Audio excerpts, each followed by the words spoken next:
ask yourself, what do you really need? What do you do mostly? What type of wheeling do you usually do most? Are you in the rocks all the time? If so, you're probably going to need something that can stand up to the abuse.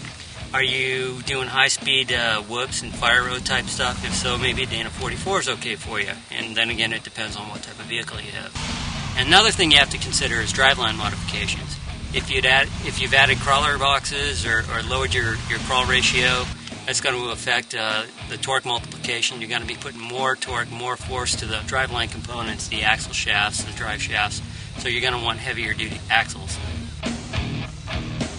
And normally you got about 3 options when you're talking about fixing axle breakage problems. You can either upgrade your existing axle, which I tried to do with my Dana 44. Just keep dumping money into it and the problem never gets much better.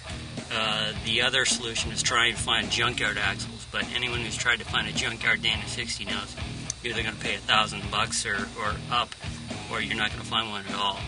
And the last option, which is the most user-friendly, usually get the most for your money, is to have a custom axle, like the Dynatrack one, built for you.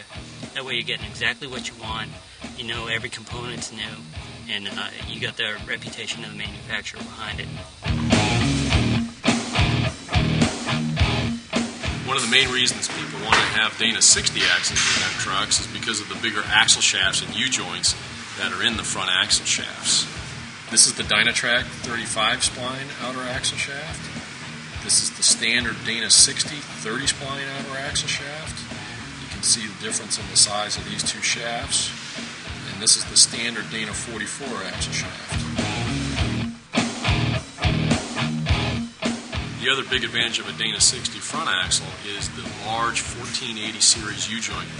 If you look at the 3/4 ton Dana 44 axle joint and compare it to the Dana 60 1480 series joint, you can see the difference.